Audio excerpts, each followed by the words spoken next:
Have you ever met someone who felt perfect at the beginning, present, charming, emotionally aware, and then suddenly distant?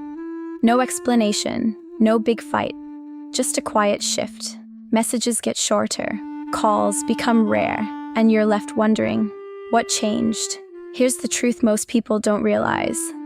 It's not always about you. Sometimes it's about how they're wired. There's the type of person who craves connection, but fears it at the exact same time. They don't run because they don't care. They run because deep down, caring feels dangerous. This is the psychology of people who avoid attachment. At first glance, these individuals can seem incredibly independent.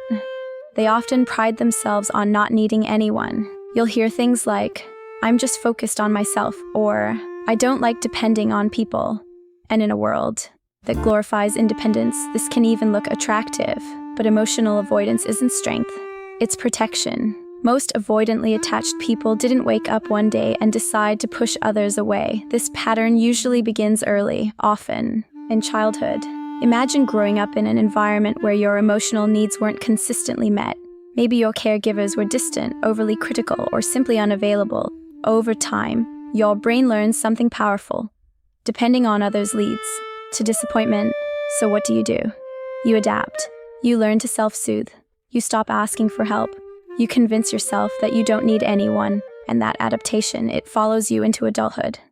Now here's where it gets complicated. Avoidant individuals don't actually lack the desire for connection. In fact, many of them deeply crave love, closeness, and understanding. But the moment things start to feel real, truly intimate, that's when their internal alarm goes off.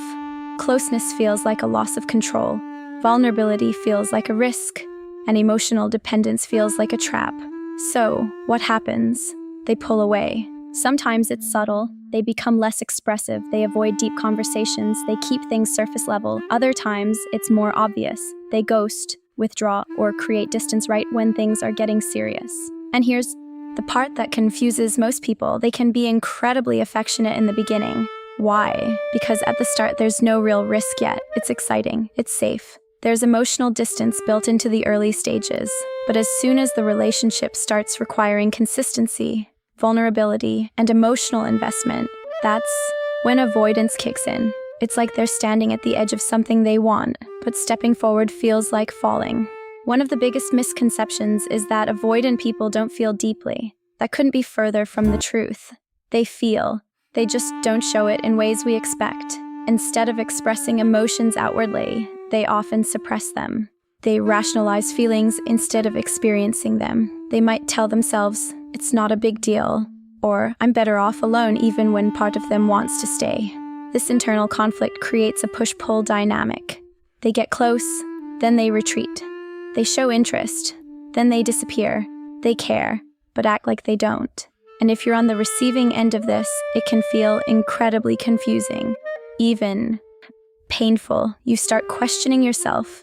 Did I do something wrong? Was I too much, not enough? But here's what you need to understand. Avoidant behavior is not a reflection of your worth. It's a reflection of their fear. Another key trait of avoidant individuals is their discomfort with emotional dependence, both theirs and yours. If you express too many needs, they might feel overwhelmed. If you ask for reassurance, they might feel pressured. If you get too close, they might feel suffocated. So they create space. Sometimes that space is physical. Other times, it's emotional. They might stay in the relationship but keep a part of themselves hidden, unreachable. And here's something even deeper. Many avoidant individuals don't consciously realize what they're doing. They might genuinely believe they just haven't found the right person, or that they value freedom too much for relationships. But beneath that belief is often an unconscious fear of being hurt, rejected, or controlled. So instead of risking pain, they avoid attachment altogether. Now, this doesn't mean avoidant people are incapable of love. They are, but love, for them, often feels complicated. They may struggle to say, "I need you." They may struggle to fully trust.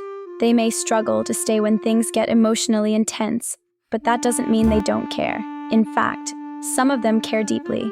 They just don't know how to express it safely. So the real question is, can avoidant people change? The answer is yes, but not without awareness. Change begins when they recognize their patterns, when they understand that pushing people away isn't protecting them, it's isolating them, and when they're willing to sit with discomfort instead of escaping it, because at the core of avoidance is fear. And fear doesn't disappear by running from it, it disappears by facing it. But here's the honest part most people don't talk about.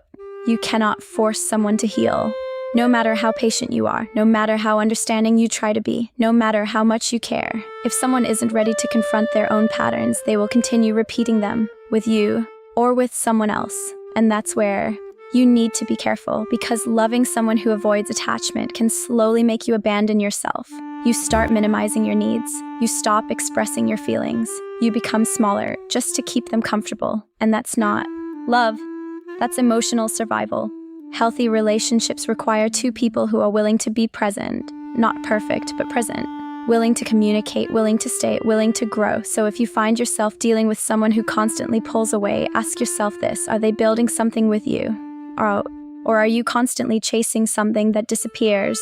Because real connection doesn't feel like confusion. It doesn't feel like walking on eggshells, and it doesn't make you question your value. At the same time, if you see yourself in these patterns, if you recognize that you're the one who pulls away, this isn't about blaming yourself. It's about understanding yourself. Your patterns were created for a reason. They protected you at some point, but what once kept you safe might now be keeping you alone. And that's the paradox of avoidance.